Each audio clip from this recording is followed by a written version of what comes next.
Content warning. Guys will be talking is a podcast centered on media with some pretty dour subject matter. If you're particularly sensitive to any type of content, please check the content warning list linked in the description before continuing. These past few days, I've been like trying to find some comfort food to watch in my bed. Like I was looking through Let's Plays at first, but for some reason, like I'm completely over my Let's Play phase. Like I can't really watch one anymore, despite having being really into that before. I don't know how this happened, but I have never once had been into Let's Plays. Damn. What? There was a period of time where I was like into Game Grumps, but I would literally not watch the video. I would just kind of listen to them talk. You've never watched a 200 long Skyrim playthrough? Fuck no, dude. That's what I mean, before even high school, it's like when you're 12 or 13 and you discover YouTube for the first time, like, and you just follow this one YouTuber series that has been going on for like 5 years. You don't watch it all at the same time, but like you stay tuned in for every new episode. Because back then, the YouTube's algorithm worked as intended, and you could just watch the stuff you were into. Mm-hmm. I mean, this is boomer ass take incoming, but I want to play the game. I don't want to watch someone play the game. You know? Like, speaking of boomer yeah, go ahead. I'm thinking more and more about the what next I'm going to recommend on the podcast. And I have ideas, but we'll see later on, I think. Okay. But I mean, no, I can talk about it here, whatever. We've been doing this thing where like we don't want to sell it short or whatever it is that we don't want to sell it short. But like I get that it's more exciting to do it on the pod in live, but sometimes I mean I feel like we may as well just talk about the stuff in advance. Like here, what I was thinking about was like doing some retro gaming for the first time for the pod. I would fucking love that. Yeah, right? Boomer time. Yeah. Here's the other thing I think we should address is we ain't versus wolves. We're not recommending things to each other. Would I recommend you play Silent Hill F? Probably not. But would I think it would be a really interesting thing to talk about in a podcast focused on rotten media? Yeah. So whatever you want to talk about doesn't have to be a recommendation for me. It can just be something you think we should talk about. Right. It's just that recommend feels like the most apt word, but you're right that it should be clarified. We're not doing a fucking versus wolves here. It's about it's about having a good time recording. If anything, what happens in versus wolves is that they will recommend shit to each other, and sometimes it will go horribly. Something that doesn't happen to us. Yeah, I'm not trying to make your life better or worse by introducing Silent Hill to it. I'm just trying to talk about Silent Hill. And because men can't just talk about things to each other, we have to record a podcast about it. Indeed. Yeah. It's true though. For real. The masculine urge to record a podcast. So should we start it? I mean, technically, we already started it. I know. I had a baller ass idea for the intro, but I guess I should scrap it now. There was an intro here. It's gone now. Silent Hill 2 fans will get that one.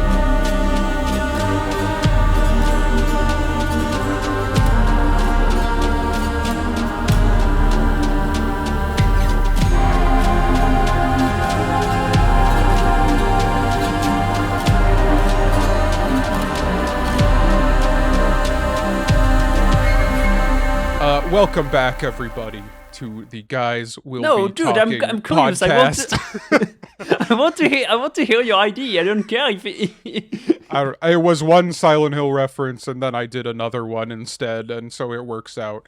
And this one's kind of better. So I am one of your hosts, Jacob. I am the other host, Victor. And today we will be talking about Silent Hill F. But there are a couple things I feel should be mentioned. There's been a couple big things that have happened since the last time we recorded. They will have happened by time our previous episode even comes out, because that's just how things are going these days. But, since the last time we sat down here, hit the record button on Audacity and talked about Shinsekai Yori for too long, Something Rotten has kind of come back. The podcast we are clearly ripping off of. They came back to talk about the Return to Silent Hill movie, Okay. and the Iron Lung movie. And one of the things that I really wanted to make sure we didn't do on this is ever talk about a game that Something Rotten has already talked about. So part of me recommending, sorry, we're not using that word anymore. Part of me picking Silent Hill F as our topic, so soon in, was that I really wanted to do a Silent Hill F season before Something Rotten does it. And that is still true, technically. That is still true. However, they did talk about Silent Hill F for a few minutes in the Return to Silent Hill episode, and I skipped that part. I have not listened to it. I don't know what they said about it. Not because I'm like spoiler averse necessarily, but because I don't want to mimic any of their talking points. Mhm. But that is kind of a thing, like, especially with this game, I've avoided almost all discussion of it in like podcasts or YouTube videos. Once again, not because I'm like spoiler averse, but because I knew this was something I wanted to do for this pod. Also, even before we were doing this podcast, I wanted to avoid it just because I didn't want to go into the game with like preconceived notions about it. Because it's basically the first Silent Hill I could possibly do that with. Mhm. Every other game in the series has been like, 1 through 3, absolute peak cinema, classic video games, best stories in games ever told, and I go into that with that assumption that that's what it's going to be. Everything past that, maybe other than 4, I don't know, I haven't played it, is like, it's the Western Silent Hills. Konami pawned it off to Western developers, and they added combo-based mechanics to it and ruined the series. And so, yeah, we'll get to that. So, every other game has had like decades at this point worth of preconceived notions to go into it with it, and I just didn't want to have that going into this game because it looked cool, and I'm skeptical. Well, maybe not so much anymore. I've been skeptical of Konami. I think rightfully so. Yeah. Not a company with a great track record, let's say. Yeah. In terms of, I don't know, lots of subjects relating to consumer friendliness and video game as an art, I guess. Yeah, but we're in this weird era where, like, I don't know, their mobile game and pachinko slop era is kind of over. Maybe they're still doing all that shit, I'm sure they are, but they seem to be like trying really hard to get back to what they were in like the 2000s, which is Yeah. really interesting to me. Yeah, with games like Silent Hill Ascension. Hey man, listen. Hey, they tried. They tried something and it didn't work. And that's, I don't want to say okay, but At least, but we I mean, we move on. Yeah. I mean, jokes aside, they are trying to get back into the quote unquote good grace of their consumers by actually trying to release stuff that people are interested in and that they actually put the money into making it good. Yeah, I mean, I wasn't even thinking about this when I was talking about the big things that have happened since the last time we recorded, but the announcement of Metal Gear Master Collection 2, Mm-hmm. fucking Metal Gear Solid 4 escaping the PS3 prison. That's Plus, crazy. plus the new Silent Hill again already. Yeah, and that one looks really cool. Yeah. So Um, Konami's got his shit together. they It they did didn't. also greenlight Return to Silent Hill, which, you know, What? Oh. Oops. that's another oopsie on the Silent Hill track record, but you know, Silent Hill is such a weird fucking license. it really is. So I've actually Silent Hill F is one of the 3 Silent Hill games I've been playing leading up to recording this podcast. Free? Yeah, so you already knew that I have been replaying Silent Hill 1 because of the main like original trilogy, 2 and 3 locked in my memory. You know, I can call back to basically any moment of either of those games. I've played them several times. I've only ever played the first Silent Hill one time. Okay. And so there were a lot of things where I was thinking about while playing Silent Hill F, where I was like, there's a series staple that isn't happening here, and I wish it was. And then I was like, has it always been there, or has it just been there in the 2 games I really remember? And so I went back to play Silent Hill 1, and it wasn't necessarily there. And that was interesting. But there's there's Silent Hill 1. I have not played that much. I'm like close to getting out of the school, which is the first main dungeon in the first Silent Hill. Also very fucking disturbing.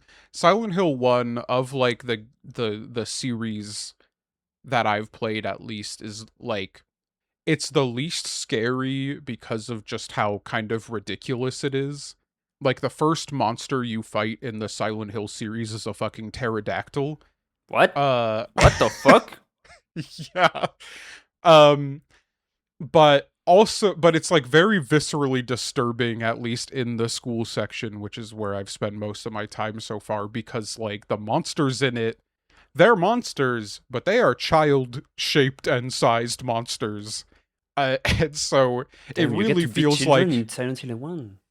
I would maybe not say get to. And beat is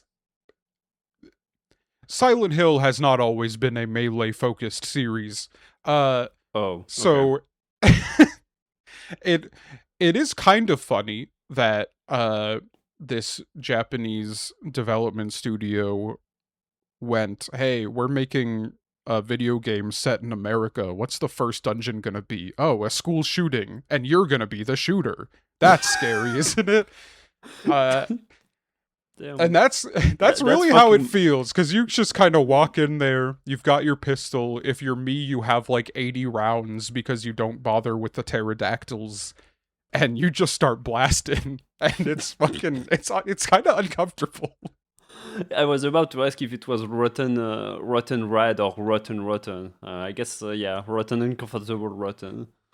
When I played the game for the first time when I was 19, it was rotten rad. At 29, it's rotten. That's especially how rotten, given is my especially given my career pursuits that I'm currently engaged in. But isn't it a common thing among the rotten medias of like you you play through it the first time, it's like rotten rad, and then it's like 10 years later you're like rotten though. Oh, for sure. Yeah, and this is a peak example of that. Yeah. So, you know, We very got a bit sidetracked interested here.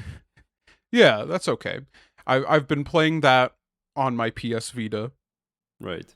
The other Silent Hill game I've been playing on my PS Vita is a game called Silent Hill Book of Memories, which is a Vita exclusive Silent Hill game. And it is Silent Hill in name and recognizable IP only. Oh boy. This is a fucking like Baldur's Gate Dark Alliance-esque ARPG Like it's an isometric dungeon crawler. What? And the extent of it being Silent Hill is it's like, oh, here's the fucking sexy nurses. Oh, here's the dogs with two heads. Uh here there are pterodactyls, so they got that going for them. Um and it's so fucking weird. There's like barely any story. It's like you are some teen and they have you pick your class and your class is like goth, jock, nerd. But, Like, I mean, that's your class. that's awesome, but also Yeah. you're telling me that like among all the games that in the Silent Hill franchise, one of the games they get the closest to in terms of genre is like what, South Park: The Stick of Truth? What the Yeah, fuck? basically. So so that's been interesting. I don't know if I'll keep playing it. I got through like 2.5 worlds, and at this point I'm just kind of bored of it. And there's not really a story to keep me going. It's really like you're a teen and you get this book and you read it and you're like, everything I can ever remember is in this book, but there's more going forward. What's gonna happen? And then you get like teleported into someone else's memories. So you're exploring. The worlds are like, world 1 is like Mark and world 2 is David. And it's just like you're like exploring their memories, but barely. It's like the first world is like a hell world and it's this guy who has like an abusive relationship, but then his girlfriend is like, no, it's okay. And that's basically how Book of Memories plays. And then you fight like a fire giant that is nothing like anything that has ever been in Silent Hill. Uh like Man, like throughout the levels it is like Silent Hill monsters, but then it's just like fire giant, tree giant as the bosses. I gotta say, it does sound like a Silent Hill game, but but fumbled. Like, I can't see a premise of a game that could be in the Silent Hill franchise. Like, having world named after characters is something that I feel like is kind of Silent Hill-esque. Yeah. I mean, saying that as a guy that the only Silent Hill that my first Silent Hill that I'm playing is this one, and I've only been on the internet so long that like I know all about the story of 2 and 3. Not about 3 so much as 2, but yeah. Interesting. It's a shame. It's a shame that it sounds like they basically gave up halfway through development. I don't even think it's that they gave up halfway through as much as I think this is a fucking Mario 2 situation. Because this game is also meant to be multiplayer. This is like a 4-player dungeon crawler. Okay, so way too many executives got involved with game development here. Yeah, I think they made an isometric ARPG and went, hey, let's make this Silent Hill. Because we don't have any Silent Hills on the Vita. Interesting. So Silent Hill. How does your experience with those two Silent Hill games relate? To each other or to Silent Hill F, I guess, since you were playing them at the same time. I mean, really, it's like I kind of just wanted to have more Silent Hill stuff to talk about, and I didn't want to talk about Return to Silent Hill. I wonder why.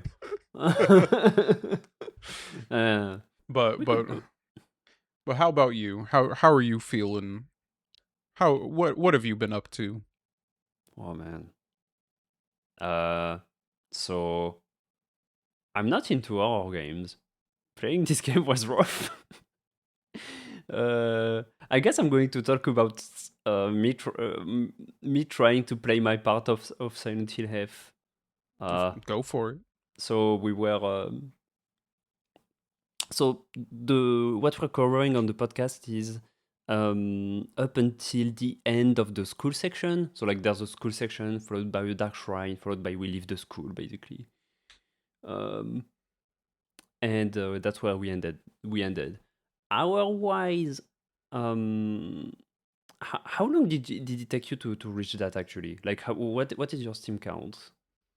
I can't remember exactly, but I'm playing it on PS5, and Oh, if I remember correctly, my save file says like 9.5 hours, but my PlayStation 5 time says like 14. right, because of the difficulty thing. Yeah, I was playing this on hard, so Hmm. emphasis on was. Yeah. I was playing on the normal recommended difficulty. Um, so I don't play horror games. Uh, I just don't because they're scary. That's the short of it. So this was a unique opportunity since I've been picked a game to play that is a horror game. Um, Taking that first step was rough. Eventually, what motivated me to do it was that I decided to record myself playing it with my phone as a face cam uh, to send Jacob parce que to kind of create a sort of social connection that would make me say stuff and not be alone in the world. Because I'm a big wuss. Just I played through the first part and I ended the recording and I was looking forward to try and play on my own. But eventually I got to it didn't happen quite in that order, but eventually I got to the second Dark Shrine section where you are left alone in a sort of, very Japanese temple complex with hallways and stuff. And without any music, no ambient sound or almost not perceptible, just the sound of your footsteps. Um, I could not take a step forward. I could not open a fucking door because so in the first part of the game you get scared. You have some jump scares and stuff, and it's kind of tense. Um, there is a runway section, and you also learn how to fight. But overall, that wasn't too bad. Uh, when the game throws me into those tense situations, that's not too bad. When the game throws me a obscure puzzle to understand, that's not too bad. But when I'm alone in these hallways with nothing but my footsteps, and there are doors I must open, that shit was scared me so fucking bad. Um, Jacob had to went and rescue me and to help me get through the later part of the game through the school. I mean, first it was I was playing on the couch with my sister, but my sister wasn't available all the time. So then it was Jacob that hopped on and I streamed it to him. This I guess what I'm trying to express is that to me this podcast is more about me playing through my first horror game proper. Though there is a game that I've tried playing another horror game to try and prepare myself for that one, but yeah.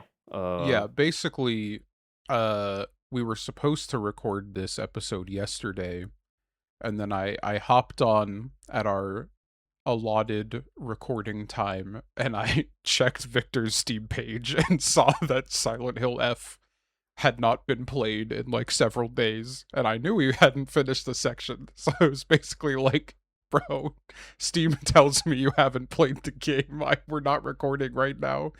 So so yeah, I pitched the strategy cuz I wanted to get through this, um that like I would play the game.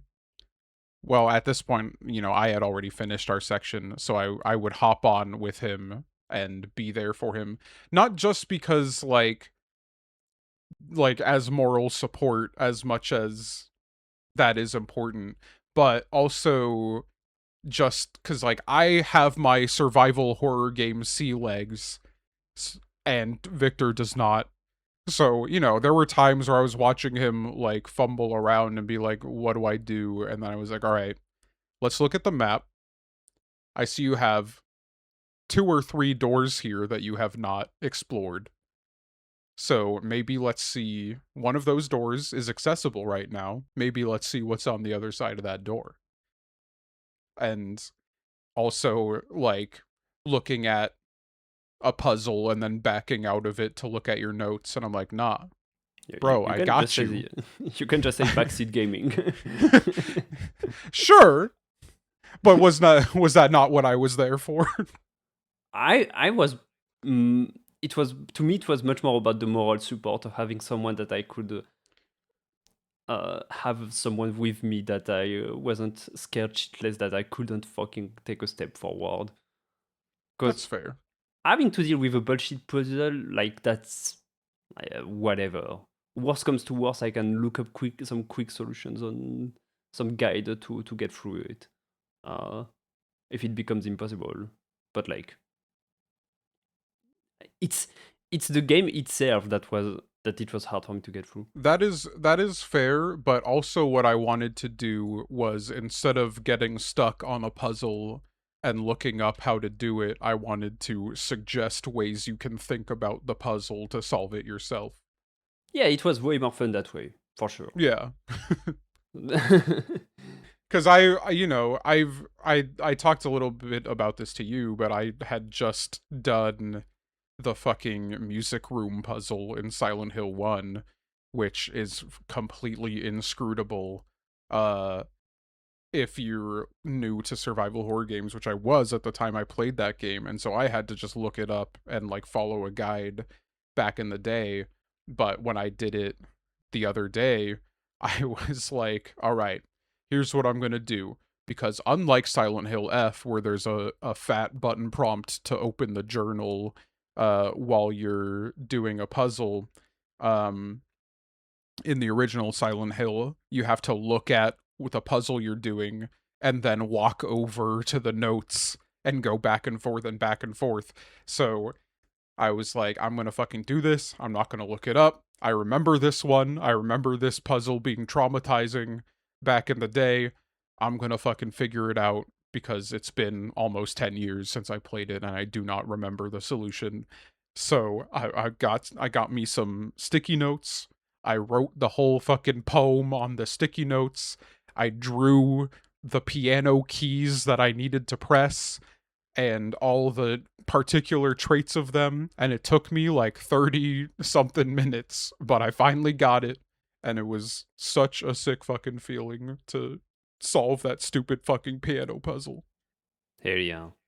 And doing that helped me solve another puzzle like right after that, also in the school, just by like breaking down the methodology of these inscrutable Silent Hill puzzles and just thinking about it step by step. Cause part of it is like, you know, if you're just reading the poem of this piano puzzle and looking for like key words that are going to tell you what to do, you're not going to fucking get it. You have to think about every fucking aspect of the puzzle. So it was like, all right, there's clearly 5 keys I need to press, so I need to look at things that come in the number 5. And so there was like, okay, there's kind of 5 bloodstains on the keys here. Maybe it has to do with the bloodstains. That's not it. Okay, there's only 4 silent notes, and there's only 1 reference about a silent note. Like, you would press on the key and it wouldn't play the note. There's only like 1 or 2 references to silence of the fucking birds that the poem is talking about. So what is this? What unsilent note do I have to press? Then it turns out there was a 5th silent note. So once I got that 5th silent note, I was like, okay, it's gotta be the silent notes. There's no other fucking way. And then you just figure it out from there. And that felt really cool. And so I wanted to just suggest, you know, thinking about it step by step like that instead of turn into a guide. Yeah. I had even like, you found a note in Silent Hill F that I didn't, And so I Oh, had to like solve it the bullshit way by like I mean, brute forcing it. I think we'll get step by step, or maybe we could talk about all the Silent Hill have puzzles until now, because honestly, like the first two big puzzles that you do, I wasn't a fan of, and I guess, and you know what, it also kind of relates to my first the game I was trying to play to prepare for that. So the first big puzzle in Silent Hill F is like you are lost in a dark sanctuary and you need to find the correct symbols to open a lock. There is a monster that you can kill, but then it will get back up. That is around the puzzle zones, and or rather where you get the clues from. And the what you get in order to get the clues, your first proper clue is a poem that's like gives you basically some keywords or at least some terms that you are like, okay, clearly the sort of like the rotten tree seems to be an important part of the poem, so I need to look for a rotten tree or something like that. Um, but it took me, I was like in this puzzle for 30 minutes trying to check out every play, trying to make sense of it and trying out combinations with the lock, and also being kind of at first stressed by the monster, then just bothered. But then eventually I clicked on an Emma that I didn't click on before, and Hinako goes, that's one all of her own. And oh shit. And my journal updated and it was like, oh, so okay, I got a clue on accident without understanding what the puzzle worked.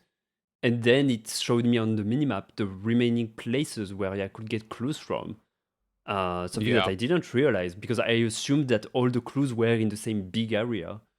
Mm-hmm. So I ended up kind of brute forcing without meaning to the puzzle, and that's something that I don't really like when it happens in a puzzle, because you never get the satisfaction nor the being stuck moment. Yeah. Here's the other thing with here the issue with my methodology here is that the puzzles in Silent Hill F are not like that at all. They're not like the Silent Hill 1 puzzle I was talking about. You get to this Emma section and I'm thinking like I'm trying to think it in that step-by-step way, but the reality of it is that there's a bunch of billboards with a shit ton of Emma on them, and sometimes there's one Emma that isn't the same kind of Emma as all the others. And Yeah. that's the piece you need. And so the issue is, oh, I was just being too thunk. I was thinking too hard about what this Yeah, puzzle exactly. was. I wouldn't if I had had realized it worked that way. I wouldn't have gone back and forth and tried different symbols, see if there was at least one that I could get right. You know. Mm-hmm. And it feels like it's kind of symptomatic of like the fact that there are difficulties in the game, like puzzle difficulties, and it feels like in the hardest difficulty, there will be not like there wouldn't be one unique Emma per zone, for example. That would I make the, mean, the, the puzzle harder. the default puzzle difficulty is hard. I don't know But if there's it a but harder isn't one. isn't it there like one that's like lost in the fog? Hard difficulty? I think there is. Oh, maybe. I don't know. But the thing is no, because fucking 2 and 3 had puzzle difficulties, and that is not how it worked. Oh shit. Well, never mind. 2 and 3, the puzzle difficulties were like, if you're playing on hard, you need to have a fucking literature degree. All right. It's And like then there's the you need to know the whole step-by-step story of every Shakespeare play to solve this puzzle. Jesus, That's what the hard difficulty is. like knowing things that are outside of the game. Yeah. Jesus, what the fuck? Okay. Yeah. The second puzzle I just in Silent Hill F was the Scarecrow puzzle. Um, and again, it shares the same thing with the first puzzle, where like you have a bunch of enemies that are attacking you while you do the puzzle. Mm-hmm. Is it in other Silent Hills? Here, that this is a point I definitely wanted to make. I mean, the Scarecrow one, they only attack you. Actually, no, I don't think that's even true. No, it's not I true. was They gonna don't say they attack only you. attack Just you if you mess up, but I nope. think there is like one in each area that will just start swinging at you. Uh, I do not like this about this game. I do not like. I think the cardinal sin, if you're doing a puzzle like this, is to put fucking enemies in your way. Uh, because of this, I have not like enjoyed playing a single Dark Shrine section. I think the Dark Shrine fucking sucks. Um, it has some cool story moments. I the the vibe I just feel in playing this game is that like story cool, vibes cool, playing it sucks. Like So for the so most that's part. so that's interesting because like so since it was my first playing through Silent Hill, also a lot of something that I had a lot of trouble with, beyond being scared as shit and being a huge pussy, was uh, like, well, the game is obviously purposely made to make me feel bad. Like things don't feel good to do. Being around enemies don't feel good. Killing them isn't rewarding because they're just an obstacle in your way. We'll talk about the combat later. Let's not go on that tangent here. The I can tell that the game is intent on making me feel bad and making me feel weird with the vibes. But where is it that I, as a player, should start feeling like if everything is making me feel bad, then how do I make the difference between something that's just poorly designed and something that's proper horror, quote unquote? I don't really have that sort of cultural knowledge, I guess. I'm glad like we end up on the same point with the enemies while you do the puzzle thing, because the game that I was talking about earlier that I started playing before this game was a little RPG Maker game that my sister recommended me called Witch's House. Um, and it's a horror game where you advance by doing puzzles too. And playing this game that is very simple, I realized why puzzles and horror games go hand in hand, because you kind of go back and forth between rooms and spaces to try and investigate stuff, and due to the way you as the player you act and interact with your environment in this way, the game and the game designer has the opportunity to put some scary or uncanny stuff to you, or story, or maybe story elements and stuff. Like it all works well together, but not when you put a fucking enemy in the middle of it. That's It's really just like, yeah, like the tension you feel from the kind of midpoint of solving a puzzle where you're kind of confused and trying to figure it out mixes really well with the tension of the environment and the vibe that you're in. But when you throw an enemy in there, it's like you just have to stop solving the puzzle and start fighting this annoying enemy with half-baked Dark Souls combat that fucking sucks to play. Okay, do we talk about the combat now? I mean, may as well get it out of the way. Yeah. So yesterday while I was watching Victor play, he kept like making little complaints about the game and asking like why. And I kept being like, I'm pleading the fifth, otherwise we won't have anything to talk about tomorrow. And so like there's so many fucking things. Why are puzzle related notes and story related journals in different fucking menus? Yes. Stuff those pages in your fucking journal, Hinako. Come on. Maybe Where are the 3 different menus where you can read written stuff? Why are the sections on the top in a kind of transparent font, which means that sometimes you forget there are sections inside those menus? Yeah, if you're gonna put tabs in your journal to have notes about different things, put a fucking notes tab in there. Story, characters, enemy, town. Notes! Put notes in there! Put your fucking notes in your journal, Hinako! Please! Why do I press fucking select or whatever the button is to pull up my journal? Or no, I think it's like up on the D-pad. Why am I pressing up on the D-pad to open my journal and then pausing and going to notes to look at my fucking notes? There's 4 D-pad buttons, Hinako! Yeah. I'm laughing, but I completely agree. It's like, why was this? Like, I think, you know what? This is kind of similar. It's it's giving me the same vibes as the way the combat works, in that it's been overthought. Like, I don't think it's been overthought. I think it's been underthought. Cause like, I mean, it's interesting. So yeah, the combat is like some half-baked Dark Souls ass combat with like weapon durability and a semi like pseudo parry mechanic.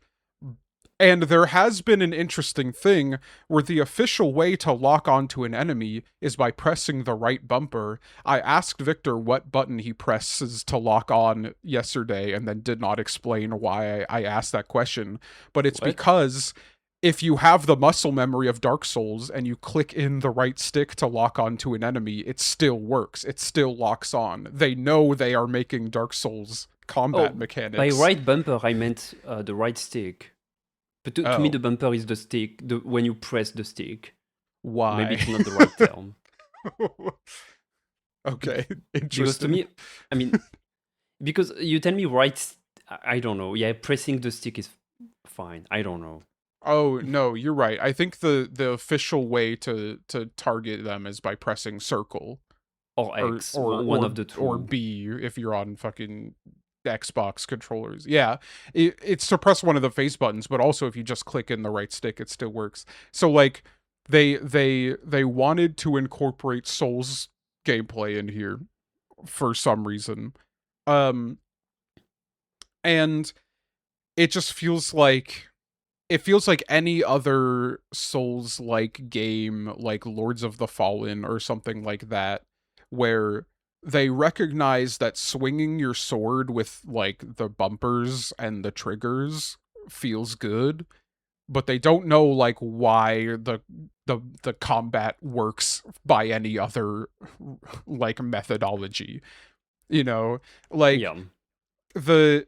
it can be interesting. So I was playing on hard basically until the final Dark Shrine section of the first half of the game that we're talking about. Meaning probably where like 2 of the bonus hours my PlayStation has recorded of playtime comes from is that fucking Sakuko boss in the second Dark Shrine. Took me fucking forever. Damn. And that was the first time I was about to lower the combat difficulty, because I was just like, the combat's not good or satisfying enough to justify this. But I was stubborn and I was like, no, I'll regret it. I'll regret it if I lower it. I know I will, because you can't raise it again once you lower it. But so I pressed forward. I finally beat Sakuko. And then by time you are trying to solve this fucking puzzle where you have a bunch of switches that change whether doors are open or not, and you have to run back and forth in these hallways, and there's 30 totally not sexy nurses attacking you. I'm just like, fuck this. This is not fucking worth it, because they will like 2 or 3 shot you. Like, you have to be, if you're absolutely locked in, it's not hard on hard difficulty, but you have to be absolutely locked in, which is not where I want to be when I'm trying to solve a fucking puzzle. So we return to, it totally wasn't a tangent. We return to our talking point about, should there be enemies while you're trying to solve these fucking puzzles? And the answer is no. Yeah. I agree. And it's like, and okay, and here's my other complaint about the combat is that when I started the game and I had my first enemy and my big tutorial on the combat, it was like, to be fair to the game, it did teach me to run away first before teaching me the combat. But once it taught me the combat, it was like, oh, there are patterns. Oh, okay. There are counters. So I do the same thing as I do when, I start playing Sekiro for the first time, which is I spend some times with the enemies, even though I don't necessarily have to in order to learn their patterns and shit. And so I get hits, but I use my weapons on them, so I lose durability and I lose healing items. Uh, and honestly, like these aren't resources that you can gain back. You don't have a fire shrine. Even when you get to an actual shrine to save, you don't get your health back. So eventually, I was like, well, there's scarcity here. So my training regimen is starting to have a price, and also I don't want to be here. I'm not feeling super good playing this game at all in the first place. But then, like, I was like, oh shit, should I just run away? And the answer is yes. Like, there is Yeah. nothing to gain from beating the enemies. So really, what you should do is just run away. And this is where I'm like, I don't have as much issues with the way the combat works, mechanics wise, as I do with its place in the gameplay. Because if your combat, if there are wall mechanics and patterns to the enemies and shit, but also enemies are just obstacles in your way that you should preferably run away from, then what are you trying to communicate to me? You're trying to bait me into having some satisfying combat at the cost of resources that I won't get back? And then it's also like the your inventory has limited space. Mm. I once again, I've only played the original trilogy.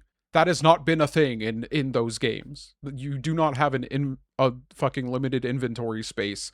You do not have stacks of items that you can have a max of. And you also don't have 3 different healing options that do the same fucking thing and clutter your fucking inventory. Why are there red pills and a Rocco or whatever the like breadcrumb looking candy is that they both give like the same amount of health and they So, take up your fucking inventory space? so I briefly mentioned it to you when we were streaming, but like one thing that immediately jumped out to mind when I saw the red pills, that they were painkillers and that they were the only one of the rare items that you couldn't. No, it's not a rare item, but like basically you can offer the items to shrines to get some points to then upgrade your stats, but you can't offer medicine stuff. You can only offer traditional Japanese stuff. And so the painkillers are one of those. And when I saw those, I was like, huh, knowing with my nerd knowledge how Silent Hill 2 endings work with very stuff that happens in the background thing, I was like, I bet using those unlocks an ending or whatever. It's possible. Maybe like I should be only eating the candy and not taking the pills, because if I take the pills then it's gonna give me the fucking addict ending or whatever. But If you get these stabbed, kids, eat some candies. Don't follow the dark path of taking medicine. yeah, very traditionalist. I don't know. It is some like fucking rural hodunk town. I don't know if that's a bad word. Maybe I shouldn't have said that. It is some rural town. Maybe they have some anti-medicine stuff going on. I mean, they do. They literally talk about it in journal pages. You can find it lying around. Uh-huh. Where they're like the elderly people in the town, especially, are more prone to traditionalist recipes and shit, and the doctor of the town is trying to meet them halfway, basically. Yeah. You know what? I think it's a good transition where we can actually talk about the setting and the story. we've But there's so unpacked the much more I modern. want to complain about. Okay, then fuck it. Let's take the piss out of this game. I'm here for it. No, there's really just one more thing I really wanted to put out there, which is that like there's a lot of contemporary hatred towards Unreal Engine going on, and I typically don't like really vibe with that. Sure, people can produce slop with Unreal Engine because it makes it really easy to do so. But when people see like, this game is an Unreal Engine game, it's gonna suck. Like, I think that's fucking stupid. It's a perfectly good engine. Where I really feel that for the first time is in this fucking game, where I'm like, something that 2 and 3 did, which I really loved, was if you were walking by an interactable item, James or Heather would turn their heads towards that item. So you could have missed it, but James or Heather saw it. And so you just instinctively know, James has turned his head. What is he looking at? I want to go see what he's looking at. And usually that's a health item or some bullets or something. I was really hoping Hinako would look at shit too, because the alternative is you have to fucking smash your face into every wall because the button prompt, like the default Unreal Engine button prompt for interactivity, requires you to be so fucking close to the interactable object to show up. And it's like, you know, it's a high fidelity game. Everything looks like it could just be part of the environment or interactable. So you never quite know, is that stick something I can pick up to whack fake sexy nurses with, or is it just a fucking stick lying on the ground? And so I have to walk up to the fucking stick to find out. But the sledgehammer that you find eventually in the school is very much, I didn't expect you could pick it up. Uh-huh. So, like, I really find myself missing the characters turning their fucking heads towards the interactable object. One, because it probably added an hour or two to my playtime to fucking, like, hug the wall searching for interactable items. But also, like, it was just really fun when your character would turn your head in 2 or 3, and I'm playing this with my fiance, because she has always, like, sat with me while I played Silent Hill games, because she likes to see the story and, like, try and think of the puzzles with me. And it's fun when, like, James turns his head and you're like, huh? What did you smell, boy? What'd you smell, James? Come on. What'd you find? What'd you find? Like, that's so fun. But no, Hinako just faces fucking forward all the time, and you have to find the tiny circle that tells you can interact with something. You know what? And it's just such a bummer. I wonder if it's probably as you said, especially the detection thing is probably an Unreal Engine thing. Something that I wonder is, you know, the first thing you do when you move around this game, like when you just use the normal left stick, is that Hinako is strafing. She's not walking in the direction you're walking. She's like strafing, facing the same direction. And that was really weird to me. And I wonder if it has something to do with that, with like how she needs to keep facing forward in this neutral position. I don't know if the other Silent Hills work like that. Well, the other Silent Hills have tank control, so okay, I see what you mean. So in a normal third-person game, if you press left, your character would turn to that direction and walk forward, right? Yeah. Like in Dark Souls, like in Monster Hunter, like in Expedition 33. Yeah, that's fair. Speaking of Expedition 33, actually, you can tell playing Expedition 33 that it's an Unreal Engine-as game, but they've worked with it, and so it's not a problem. Yeah, that's why I say, like, when people see Unreal Engine and immediately think it's going to be bad, I think that's fucking stupid. But I do it's not like it was fucking Game of the Year. Yeah, but when you pick the default setting in Unreal Engine and don't think about whether that works in your fucking game that you're trying to make, then yeah, that is where it becomes a problem. Indeed. But yeah, So let's talk about the story. yeah, Time to the stop story. bitching, I think, Uh, for me.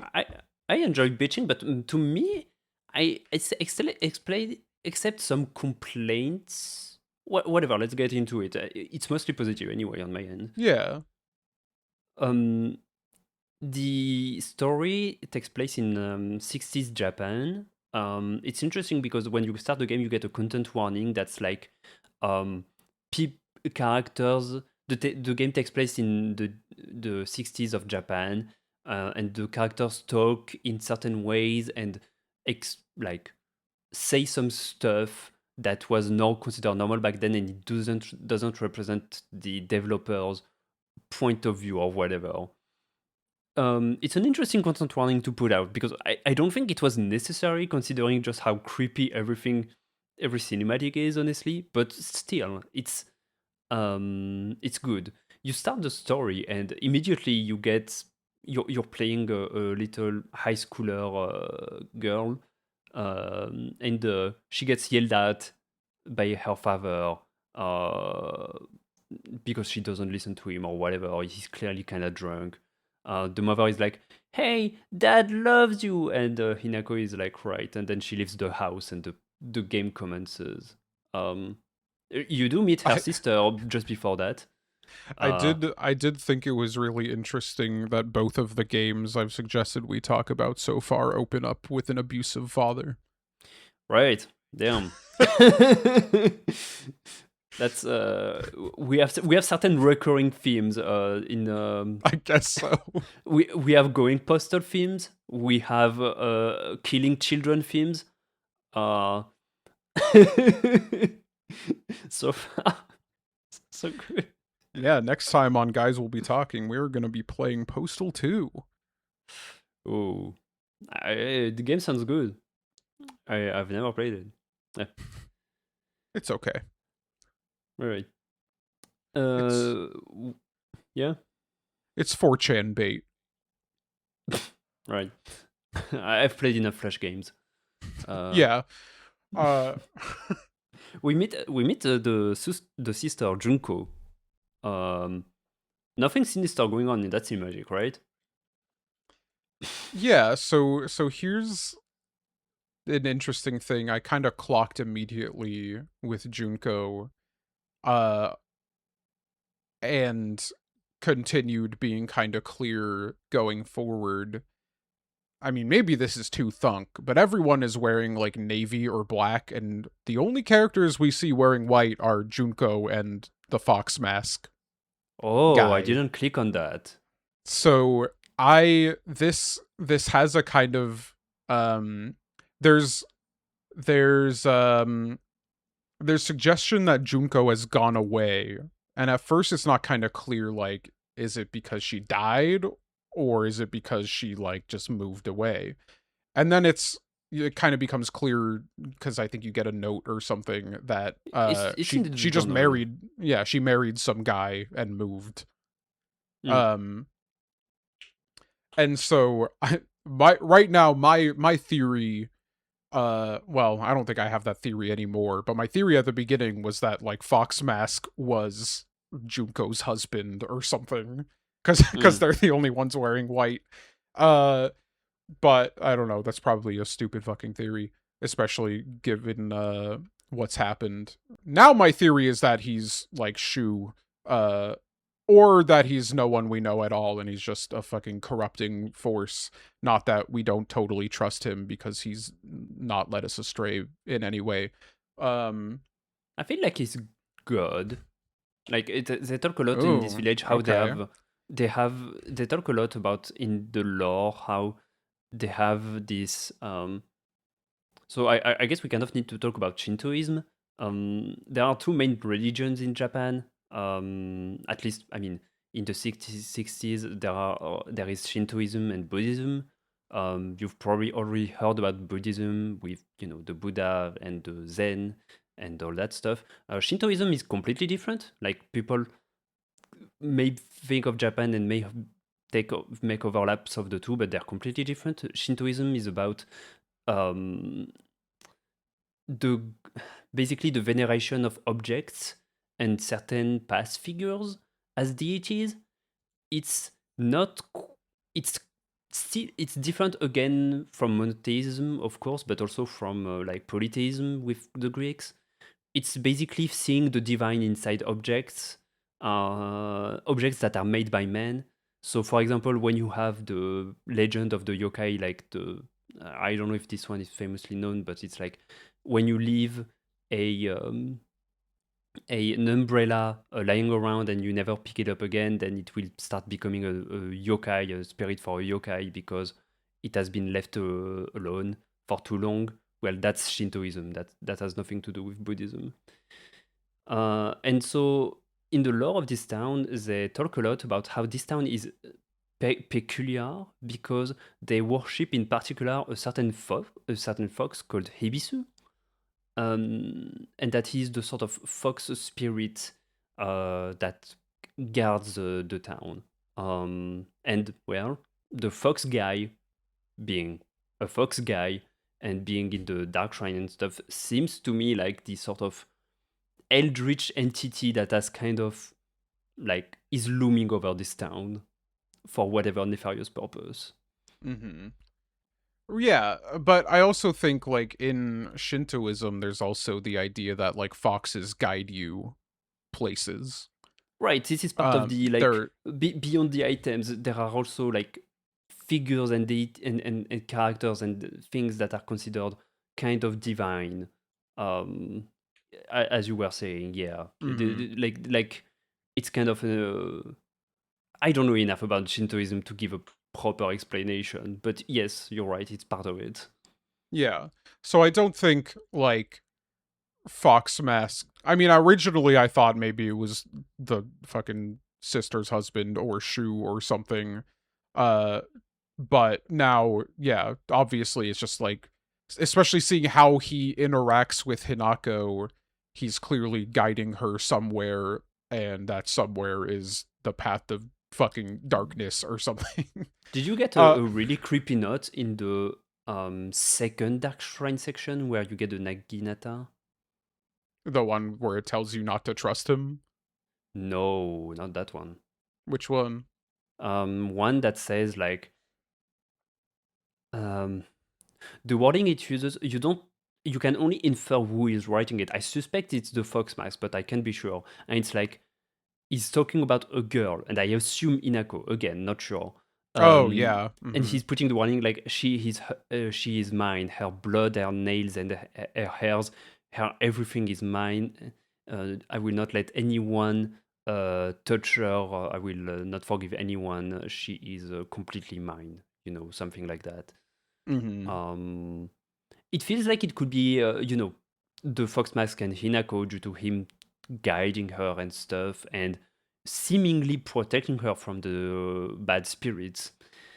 It could also, refer to the recurring theme we've been talking about of ownership of the woman and of how a woman isn't really herself when she becomes married, I guess. Because referring back to Junko, in that cinematic, you never see her face.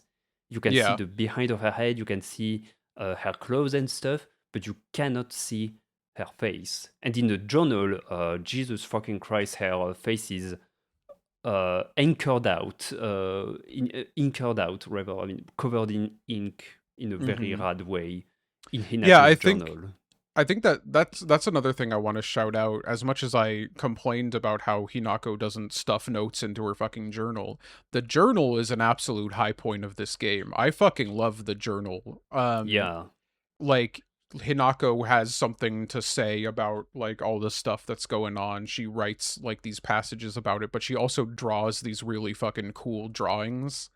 Um it it joins the pantheon of video game merch I would pay unreasonable amounts of money for if they just published a physical version of this journal, like fucking Arthur Morgan's journal in Red Dead 2. Like, I cannot tell you how much money I would pay. I would give my left fucking nut to own Arthur Morgan's journal because it's so fucking cool. And I would do the same for Hinako's journal. It's really cool. I love the Fair. little drawings she does.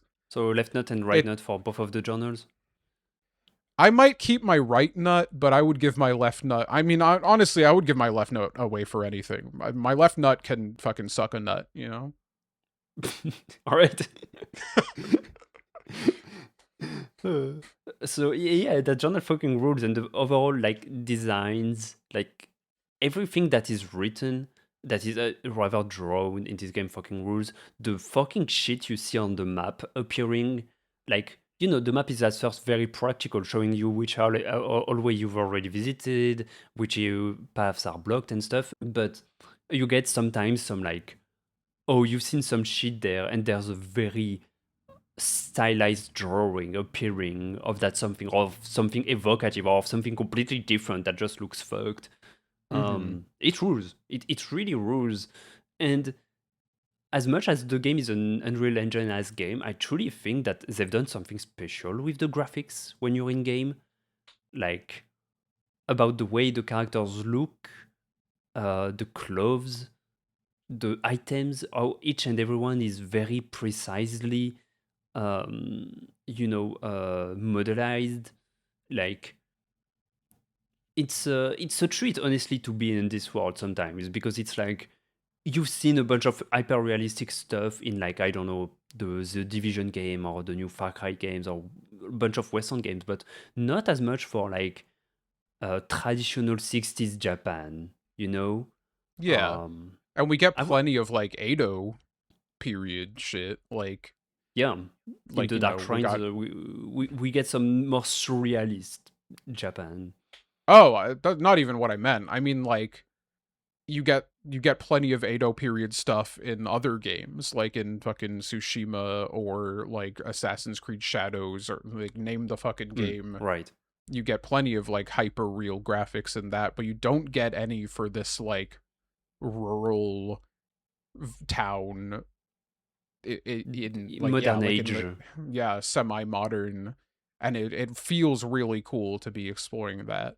Um in a kind of similar way, like to playing the original Silent Hill games, where you you usually get like, you know, a big city like New York or Chicago or something like that, but you rarely get like the small Midwestern town and what that looks like. And Mm. so the where I complain about like the Unreal Engine stuff is that like there's clearly so many things that were really lovingly thought out and developed in Silent Hill F, the town being one of them, but it's like I just felt like none of that love was given to the mechanics of the game. Yeah, to echo that sentiment, there is a very cool creepy enemy that shows up before you get to the school after the scarecrows. Something that is kind of stalking you, making some really creepy noises, clicking noises. And like I played that part with my sister on the couch, and it was even with the speakers, like it was really freaky. Um, and that monster ends up showing up, and it looked very horrifying for like 2-3 seconds. But by this time, I learned that I should better just run away, and so I stopped looking at it, stopped interacting with it, and just ran away. And the game let me do that. I didn't need to fight it, which is good because the fighting isn't good, but also didn't get much of that enemy again. Barely saw him again. Barely saw it again. I think in a game that wasn't designed around with a combat like that, they would have like made it chase you in a way that would have forced you to look at it in some way. Yeah, I mean, I think we're gonna see it again because it's the fog monster. Because, because here's the other thing, like comparing it to the originals, is that the way Silent Hill worked was that you would explore the town, and the town was already like creepy and weird and like covered in fog, which was originally just because the fucking PlayStation couldn't process farther away than a few feet in front of you, so the fog was a way to make the game not have to render assets that far. But then it became like such a staple of the series that it stuck around. Um, and you were in that version of Silent Hill, but occasionally you would transfer over to the Nightmare version of Silent Hill, where instead of fog, it was just darkness and everything was like industrial and rusted and covered in blood stains. And so, like that, though, both of those aspects have been, like, I think really well thought out in some ways and brought in here. Like, okay, why is there fog in, oh my god, Eb, Eb, Ebisuoka, I'm not even sure. yeah, why is there fog in this town? Well, it's because there's a little bit of light fog because it's just the season at the beginning, but then when it gets really heavy, it's because you are actually being followed by a fog monster. And the fog monster brings with it the nightmare version of Silent Hill. So I think when the ground starts getting covered in, like, the creepy flowers and everything, that is like the town transitioning into that mode. I also think maybe the Dark Shrine is this game's version of Nightmare Mode Silent Hill, which I'm not fond of. I do not like the Dark Shrine very much at all, but it could also just be doing its own thing. I don't know if that's necessarily like this is that. So I think what's happening, especially where we end the section where Hinako's like, oh, he's caught up to me, I have to run away. I think we're gonna be dealing with the fog monster and nightmare mode Silent Hill more and more in the second half of the game. All right. So I do think we're gonna see him again. I thought it was just a new type of monster. I didn't think it was like the pyramid head of this game. I think it's the pyramid head of this game, yeah. Damn. Well, shit. didn't do that lasting of an impression. Yeah, I mean, it's just the fog. We could be wrong. I don't know. Yeah, we could be wrong. I'm excited for the first time to talk about something that neither of us have done before. That was another reason I really wanted to pick Silent Hill F, was that we had only done like a game Victor had played and I hadn't, a game I had played and Victor hadn't, an anime Victor had watched and I hadn't. But I thought Silent Hill F would be a good experience because, like, I have Silent Hill experience, I have plenty of survival horror game experience, but I've not played this game.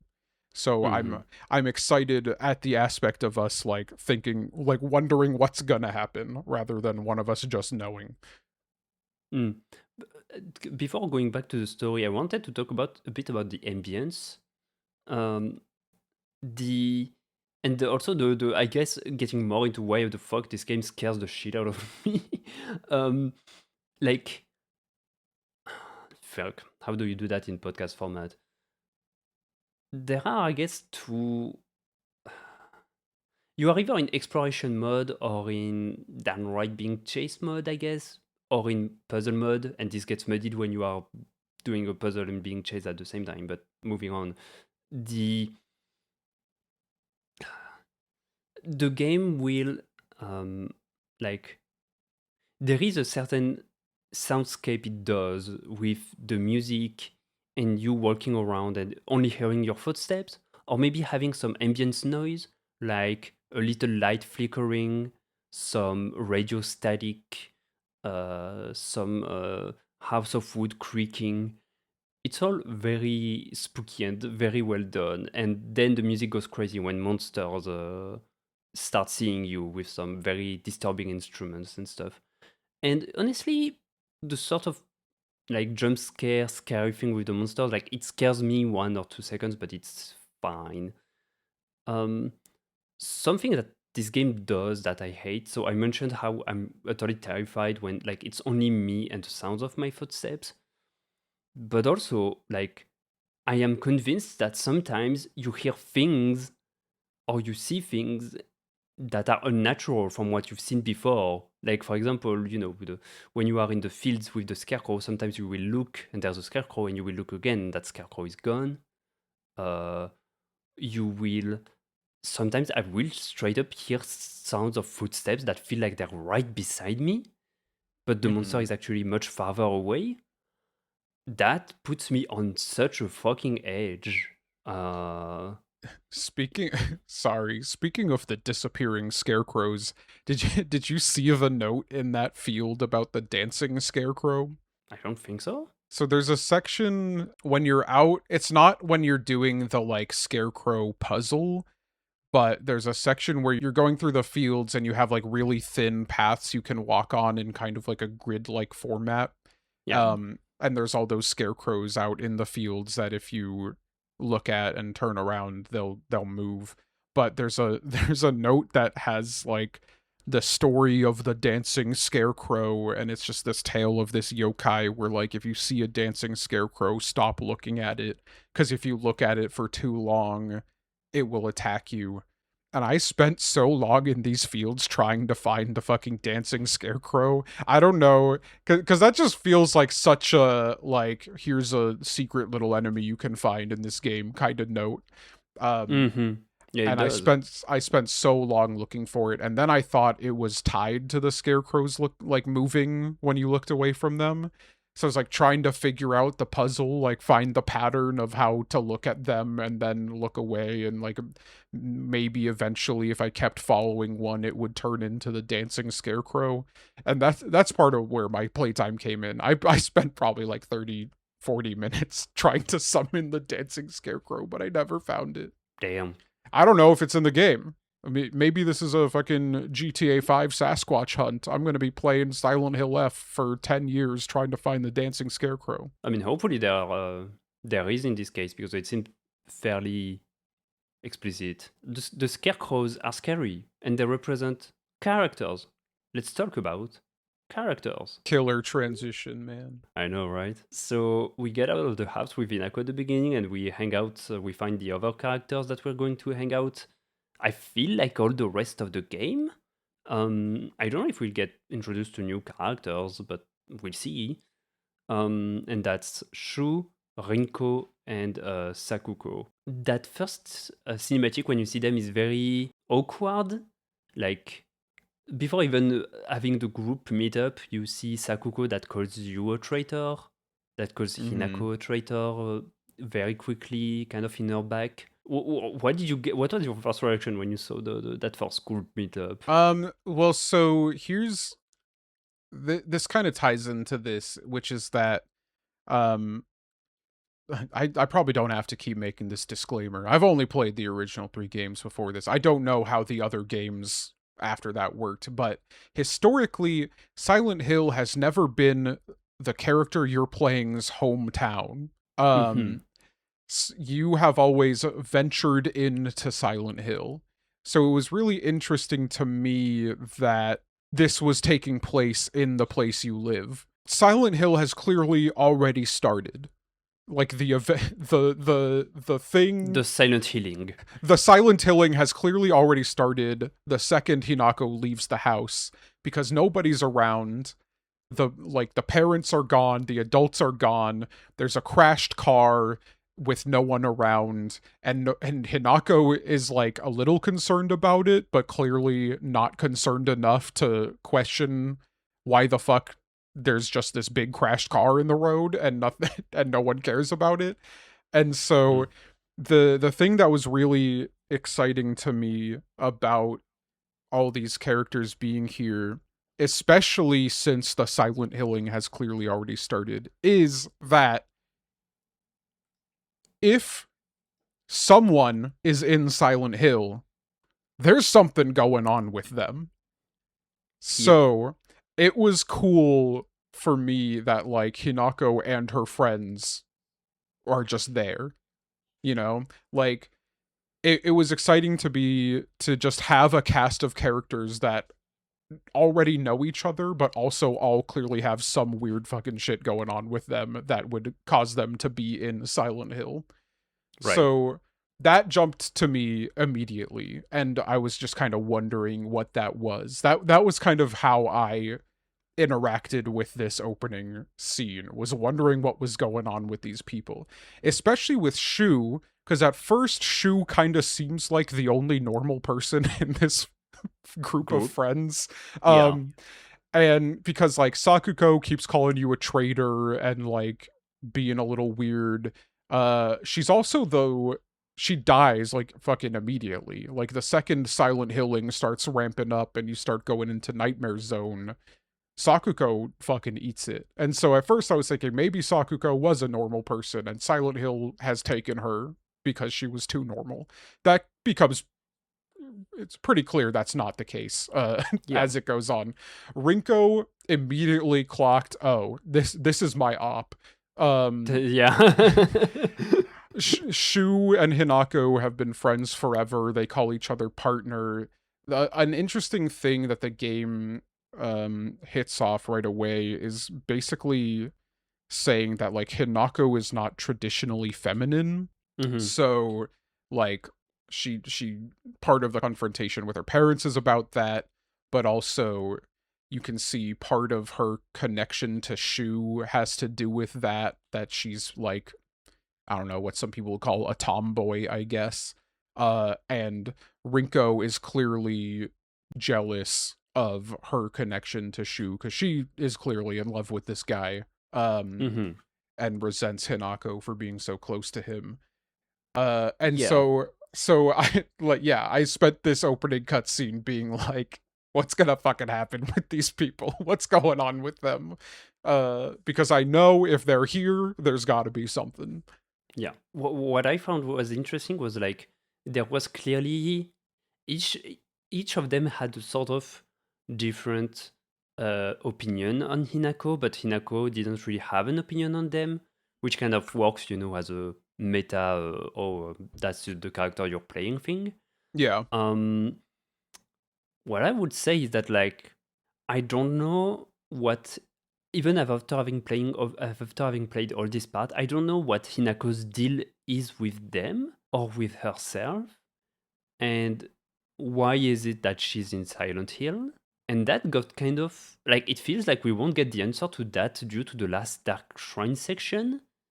Because in the last Dark Shrine section, it feels like she gets the fox has crept up on her, and now she does what he says, and due to that, we don't know how much of it is in character of her, or if it's her deep dark, what she actually wants to do. I disagree. I think that last Dark Shrine section we did was what's going on with Hinako. That's how it felt immediately to me. Like, she's clearly the odd one out in this group of people. I do think we don't know everything yet. I think we're gonna get more insight into Hinako's character, like, before the White Foxes intervening, like in the second half of the game. I'm sure we're gonna have a James realizes or remembers he killed Mary moment. Or maybe Hinako remembers the she died later moment. Maybe I don't know. I can see that being the case, but because it does feel. I mean, Rinko keeps talking about how Hinako's dead, like while you're playing this.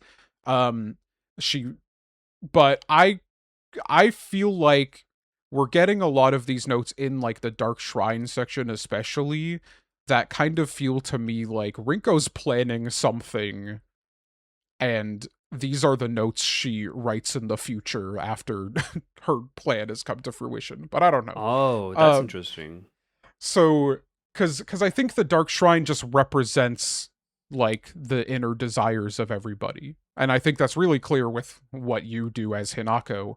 But it's also clear in the last section where you're exploring like Sakuko's inner shrine and Rinko's inner shrine and Shu's inner shrine, and you're seeing past the veil of how they feel, not only about Hinako but about themselves and about like the world. So yeah, like I agree with all of that. But like you see how they see themselves, the world, and how they see Inako. But the thing is, what Inako does is like, I mean, you as the player, you progress through these trials, and what you do is that you you burn Rinko, you leave Hinako, you leave Sakuko behind in the dark, which is one of her worst fear, and you hang Shu. Um, I'm not sure. Like, it really clearly feels like it's the fox that's telling her, "Oh, forget about the past and whatever." And if like like Hinako thinks that that's what Rinko thinks of her. I think it's clearly the reality. I think it's coherent to think that like all the stuff you see in Riko's inner shrine is Rinko's true feelings. But you know, it feels like Hinako as a character wasn't aware of those things when the game starts, and what is the characterization thing for Hinako is that the moment she learns that she wants Rinko to burn. I Here's my mean, question for you, Victor. hmm? Have you ever been friends with people that you really didn't like, but you were friends with them because you had no other option? Oh yeah, Because I have. And I can relate to visiting my dark shrine and dunking them in lava and leaving them in the dark and hanging them. right. It's And this is a very small town. How many kids are in this town that are Hinako's age? mm, And how many options of friendships does she have? yeah, right. It's just that up until that point, in the way Hinako has been acting, in a way that's been kind of oblivious, it didn't feel like she was ever aware. So like she's never expressed that frustration with her friends. But That's if not to you it true. From the first scene where we meet them, she's like asking them to stop calling her a traitor. she doesn't. Yeah. Yeah, she like maybe not the very first time, but several times she's like, stop calling me traitor, like to Sakuko and to Rinko.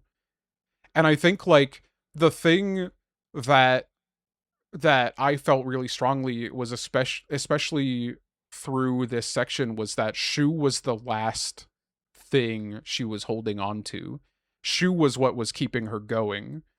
Mm, And like I don't know if she hated Sakuko as much as she clearly hates Rinko. I think she's always hated Rinko. Maybe not always. They were good friends at a time. But for a while, she and Rinko have not been on good terms. And it's been mhm, over Shu.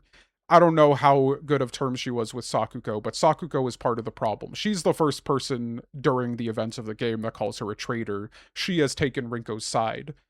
Of the mhm, girls, Hinako is the third wheel. But Shu is part of this group, and she is stuck in it because of him. And mm, he's the only one that treats her well. He calls her partner, that they have a thing going on. They have a long history of being really close and creating their own worlds to live in with each other. And they have that really tight bond. Over this first half, we see Shu keep taking Rinko's side. We see mhm, Shu not care that Rinko clearly fucking pushed Hinako down the stairs. We see mhm, Shu wandering off with Rinko, leaving Hinako alone, and Rinko going, Hinako, we've been carrying you this whole way. Why won't you do anything? Meanwhile, Hinako has just killed a shit ton of fucking scarecrows. Her clothes are torn because she's been in battle, and Rinko and Shu haven't done fucking shit. I And mean, so the Hinako goes around the school and like does everything while Rinko and Shu sit in a classroom and like talk, and we see all the like ways Rinko has been trying to manipulate Shu in the notes and in like the origami of grievance and everything. And yeah. finally you get back, you bring the key that everyone needed to get out of here, and Rinko's like, all right, go to sleep because, you know, you look tired. We're just gonna stand out here with the key and you can take your little nap. And that's when it's like, and then you explore the shrines and you find you explore Sakuko's shrine, you explore Rinko's shrine, and then you finally get to Shu's shrine and you see like Hinako sees, oh, he wasn't the good one. He was just one of them too. I mean, I'm still not sure what exactly what Shu's deal is. Like, I don't think so either. I don't think we have a full picture of everyone yet. But like yeah. Shu So, Shu has been continually abandoning Hinako just the way that Rinko and Sakugo have. but one of the reasons why I'm not so definite, like vibe wise, I agree. But it's just that the way the game has been played is that when Hinako is being left alone or whatever, like, she turns around and all of a sudden she's alone. Like, people are going to be like, hey, we're going to do this, da da da da da, and then they get immediately lost in the fog. And at this point, me, I'm playing the game. I'm like, okay, do they exist in Hinako's head? Does she get lost on her own? What's going on here? And it's like, I don't know when is it that the characters are being purposely mean on purpose, and when is it that like, the town is taking everyone over and they deserve the benefits of the doubt because weird shit is happening. Like, I I think, I mean, maybe this is just my Silent Hill sea legs. I don't think anyone in the game deserves the benefit of the doubt. well, except that's the thing. To me, it would be. I mean, at this point, it's anyone, no one. It's no one that deserves the benefit of the doubt except Inako, because again, she doesn't really push back against Rinko telling her to, just go to sleep. Like, she really acts like a innocent child, and there was one point I was like, damn, she's really completely oblivious about what's going on here. But I do hope your reading is the right one, because then we would, I mean, I don't know, things would be more interesting going forward. Yeah. I mean, I think like if this game is good, then my reading's the right one. And if it's bad, then it's just that Hinako's dead and none of this is real. And I've heard, the only thing I know about this game that I learned before going into it is that the ending is really disappointing and you need to play the game multiple times to get the different endings that are actually satisfying. So maybe the really disappointing ending is just that Hinako's dead and none of this is real, and then you have to play it again to learn the real story. Do you think for part 2 we should watch the other endings on YouTube? Yes. Oh, 100%. That's what I was going to say we should do. Yeah, okay. I Because I don't want to play this game more than I have to. Yeah, I mean, I don't want to play this game more than I have to either. I like, very brief tangent on the gameplay. The gameplay in every Silent Hill game sucks ass, but like the combat in the originals sucks, but in like a meaningful way, you know? Mm-hmm. I don't know if that makes sense. It's just like, it sucks because you're just some guy named James and you are holding a gun and you might not have ever held a gun before. And there are these weird monsters that are just in your way, and so you hold down R1 to raise your gun and you press X to shoot it until the monster goes down, and that's basically it. But in this game it sucks because they tried to make a good combat system and they didn't. But Yeah. so yeah, I don't want to play this game again. But I definitely don't want to have to play it 2 or 3 times this week to see the other endings when I can just look them up on YouTube. Mm-hmm. Agreed. So I mean, we've basically talked I think like the story was really kind of planting seeds until the last Dark Shrine, which is when I was finally like, okay, we're cooking with something here. Do you feel the same way? Yeah. Like, I feel better about that now that we've recorded. I gotta say, I was a bit worried that, like, it felt like Hinako looked so much like, completely at the whims of the Fox, that I was like, damn, I've barely learned about her character and she's getting erased already. But it seems like once we are back to reality, she isn't in that state anymore. So hopefully interesting stuff happens. Yeah, I mean, I don't think the Fox is transforming Hinako into someone she isn't. I think he's just like escorting her to to realizing who she already is.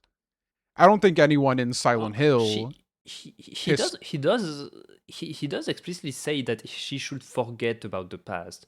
To me, there is a process of erasure going Sure, on. sure, and I think that is like that is part of the burying her friends that she's doing. But I don't Hmm. think that means like stop being who you are. I think that means be who you really are, kill your friends, and go be who you want to be. Because who you are is someone who wants to kill your friends. And Hmm. but you're tied to the past, so you don't want to do that. But you really do, you know? So go do it. Hmm. All right. Well, I'm excited for that. I've ranted a lot about my fears and stuff, but um, I guess since we've mostly, I feel like, talked about everything, I just wanted to bring up this story. I meant to do it a lot earlier, but I guess we can end it on that. Um, so one of the scenes in a movie that scared me the most, like that I still remember. Like I don't watch horror movies. I don't consume horror media at all. Um, like I watched some horror movies at a friend's party or whatever, but no one really stayed with me. I was mostly like holding my head and blocking my ears watching those. Mm-hmm. um, but in the movie Finding Nemo, there is a scene that really struck on my that really struck on my fears. One of my in real life phobias, which is the scene with the whale, where the little fish's characters are out there in the ocean, and there is nothing but blue ahead, and they see this sort of shadow in a way, and they try to call it over, and the shadow goes away. But then, as they talk, there is another shadow that shows up behind them, and it's a whale, and it just grows in size, and it's like, oh god, there's this giant thing in the water, and it's so far away, but it's taking so much place still, and that's this fear of emptiness, sort of, that I have. And there's a video game that isn't either a horror game that hits that fear in me. And that's my first sort of proper horror experience I had in the video game, and that was in Monster Hunter 3 Ultimate. Um, yep, it's a fucking Monster Hunter again. Um, at the very beginning of Monster Hunter 3 Ultimate, there is this um, mission you need to do where you are at the beach and I mean more like the coast, and you need to hunt down some aquatic monsters. And so you go in the water, and there is that feeling of emptiness there, but it's not too strong. It's stronger than most of your underwater levels in video games, but I somehow managed to get through it. And it's not a horror game. I just need to like fight some NPC monsters that don't attack back almost, and get some of their guts. And then there's a cinematic that starts, and oh shit, there's a big predator that attacks them, and it's like, oh shit, there's a giant monster here, and it's the introduction to your rival across the game, and that's the Legaia Cruz that we fought in Wild, by the way. Yeah. That's when he first appears in game, and so you go like, oh shit, and the characters tell you to just run away. So what I immediately do is run away to the previous area and try to find again the monsters I needed to hunt in the first place. And so I hang around and stuff. But eventually, inside the water, I see two glowing embers far away that move and get closer, and there's a big blue shadow behind it. And I'm like, oh shit, the monster is here. And like, I don't remember how old I was back then, but basically, this idea, the very concept that there was a monster in a video game that would follow me in game and not behind the cinematic. That wouldn't threaten me in the cinematic where my character is in peril, but like follow me in game and attack me and deal damage to my HP bar, combined with the water thing, was utterly terrifying. And what happened afterwards is that, well, I needed to do this quest to keep advancing in the game. And so the day after, I would try and come again to the coast, and I would look at the surface of the water, and I was just frozen in fear, and I couldn't take the plunge. And so I would just walk away. Like I would walk away from my DS, close my DS, open it again, try and do it, walk some around the coast, close my DS, do it again, and then eventually I would just cancel the quest and do another quest. And I think it took me a whole fucking week to have the courage to plunge back in the water and do the stuff I needed to do. Damn. That's the story of how much of a scaredy cat I am. But I eventually done it because like I was really excited about the world of Monster Hunter, because I was a big dinosaur nerd. Mhm. And I gotta say, I mean, I don't want to make excuses, but it's just that I don't have this excitement to go back into Silent Hill because there is this. I have this feeling when playing the game, like, damn, this game is about making me feel bad. Yeah, it rules. I mean, I understand. Like, I see. I've been on the fucking video game video essay thing for so long ago. Yeah, I've been been told hours and hours again that like, yeah, look at how this game makes the player feel bad. It fucking rules. And I'm like, hell yeah. And then I play Silent Hill and I'm like, I don't want to be here. You should have seen me playing Kuon earlier this year. That game's scary as fuck, but I was just sitting there like, scary monster, whatever, la la la.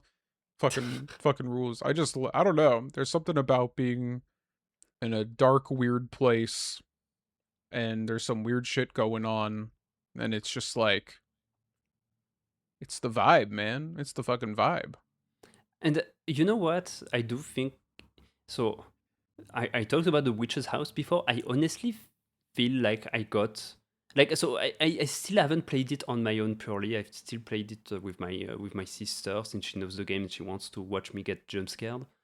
But I do between so okay.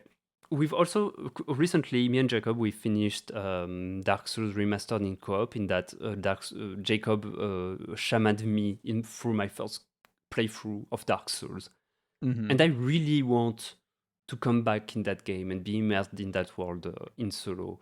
And Witch's House, I got some things out of it. Like I was talking about the puzzle mechanics and stuff before, and like I understood an aspect that like I knew that horror games tended to have puzzles, but because of this experience in practice, I understood why it worked and why it was a thing. And despite the struggle and how much of a pain I am to other people, I do feel like I'm getting something out of it.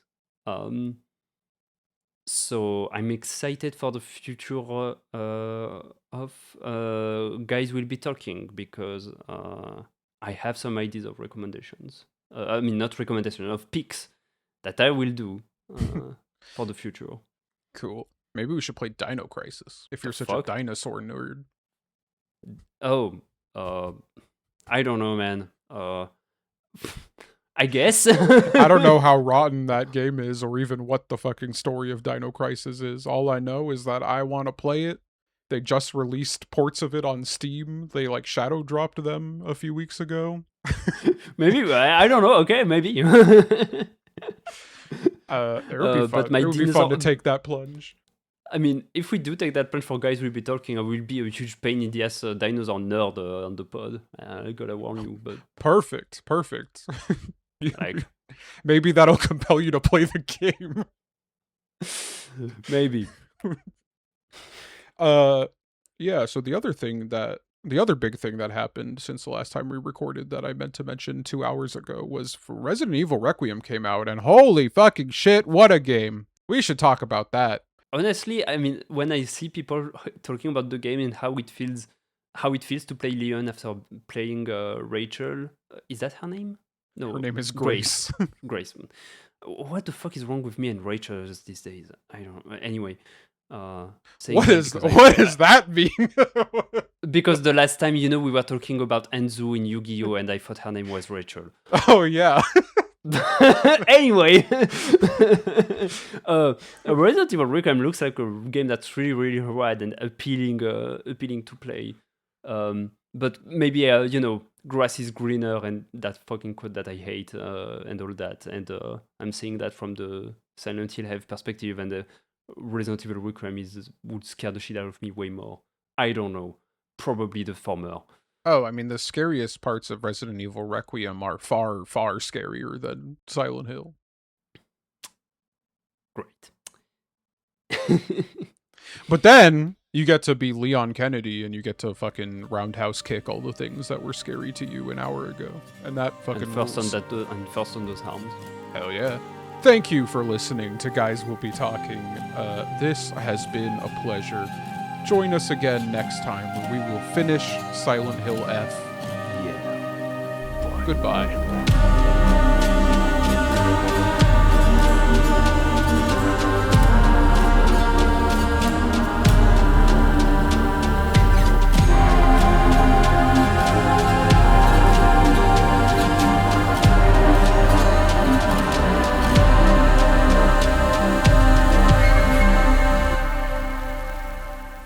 I don't know how to end this.